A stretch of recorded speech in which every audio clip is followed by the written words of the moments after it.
Well, of course then, that which I have predicted is happening, my dear friends. The vultures are coming in, and they will tear themselves apart for what has remained of Professor Tolkien's legacy.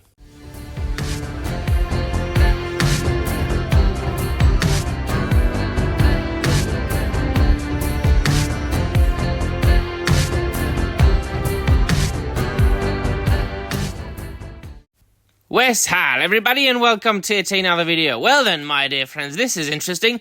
I wanted to cover this in the afternoon of Czech time in Prague, and before I got to this, before I got back from work and I was done with my workout, I came back from the gym, it changed, and it is good, because I would have to make another video to make an update and edit the other video, and it would be a huge pain in the butt. However, please do look at the screen. Now, my stance upon the entire matter stands, even if the situation changed in like a couple of hours. So yesterday, as of making of this video, yesterday was the 9th of May 2024, they announced that Peter Jackson, Andy Serkis, Philippa Boyens, Fran Walsh, Wetan, so on and so forth, they would be making new films from Middle-earth, of course, expanding upon what I absolutely hate, and that is making great stories into mega franchises that nobody needs and nobody really wants in the core of their hearts. And we know that now that they are going to be making a Hunt for Gollum movie. They are going to be covering the time period between The Hobbit and The Lord of the Rings, probably when, of course, Gandalf and Aragorn were looking for Gollum, so on and so forth. And, of course, this being, and I even mentioned this in my original video from yesterday, that there was a fan film on YouTube for a long time, very popular one. A lot of people were referring to it, and, you know, the same way people are making, like, fan Star Wars videos, like famously Star Wars Theory made his like Darth Vader fan movie, right? And so it appeared that it disappeared from YouTube. This is the original story. After announcing Lord of the Rings: The Hunt for Gollum as a Peter Jackson produced movie set for 2026, Warner Brothers has filed a copyright strike against a fan film of the same name, despite it being live on YouTube for 15 years. Now, it doesn't matter that the situation got resolved. Just the fact that they had the idea of filing a copyright strike against a video that has been live on YouTube for 15 years is breathtaking. Now, if you've been following my channel for quite some time, you know that I hate fan fiction. I don't read, I don't watch fan fiction. You know, just, I don't see the need. I have never written fan fiction. I find it extremely unoriginal. I find it extremely uninventive. If I want to create something, I create something new of my own, from my own mind. But that's, of course, a matter of opinion. That's a matter of taste. Of course, opinions will differ, and I will respect your opinion, so please do respect mine.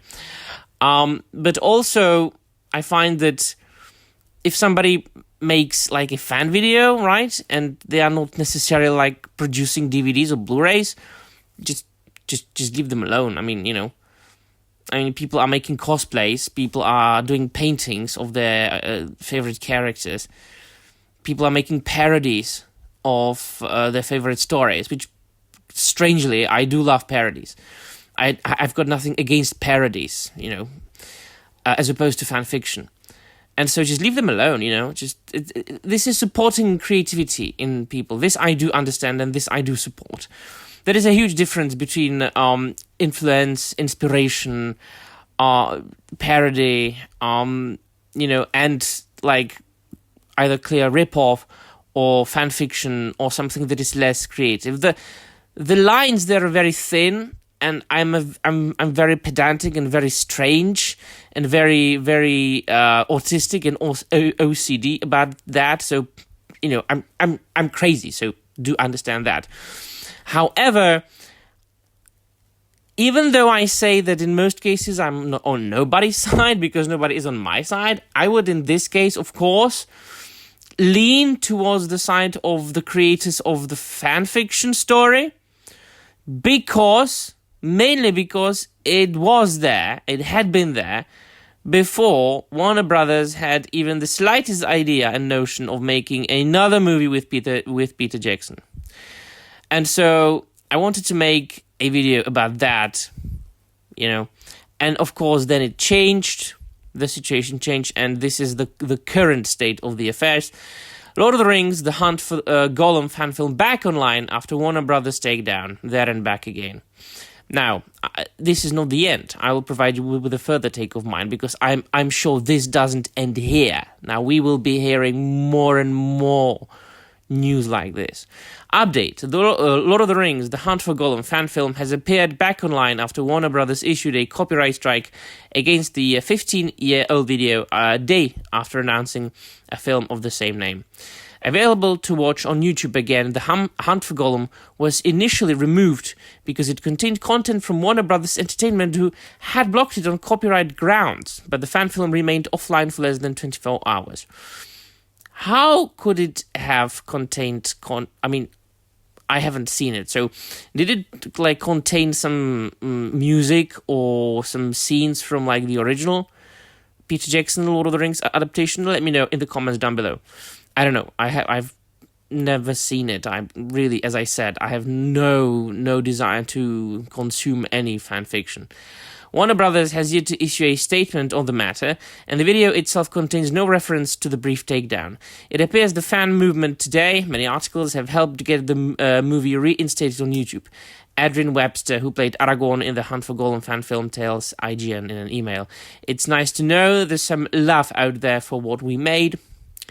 And we're happy to see that the film has been reinstated already." Chris Bouchard, who directed The Hunt for Gollum, adds, "Perhaps it was an automated copyright block due to the same title. It's not quite clear. Anyway, we're happy it's back online again just now." So we will be seeing more things like that, because of course, Tolkien is dead. Tolkiens are dead. Christopher Tolkien is dead as well. The rest of the estate, they don't care about J.R.R. Tolkien's legacy at all. They only care about the shekels. They are counting the shekels and their 30 pieces of silver. So they don't really care to whom they will sell the rights. If it's Amazon or if it's the Warner Brothers or whoever holds the rights right now. I don't really care. I mean, do you really trust anybody else but John Ronald Reuel Tolkien and Christopher Tolkien? Do you really? Do you really? If so, I dare say you are a little bit naive. So it doesn't really matter, because it's all about money now. There is no love in anything. There is no love remains in the hearts of those who hold the rights and who want to produce further quote-unquote Tolkien content. The only love that remains for the professor is in the minds and hearts of his fans, of us, the ordinary folk. And I suggest that we approach further material that is being produced by those huge corporations as such, as a cash grab. Because everything at this point that concerns those huge stories is only a cash grab. And if you want to consume that, yeah, well, I mean, more power to you. I mean, we live in a free world, but I don't want that. I don't like it. I feel dirty. It feels soiled. It feels desecrated to me. It feels as if I ventured into some sort of unholy place, if you know what I mean, into Mordor. So, yeah, let me know in the comments down below what you think. I don't think this is the end of it. And it is most certainly not the end of it for fan stories in general. It is definitely not the end of the very sad fate of the legacy of Professor Tolkien. All right, then. So let me know in the comments down below what you think. They'll be all. Thank you very much for watching, and I'm out of here.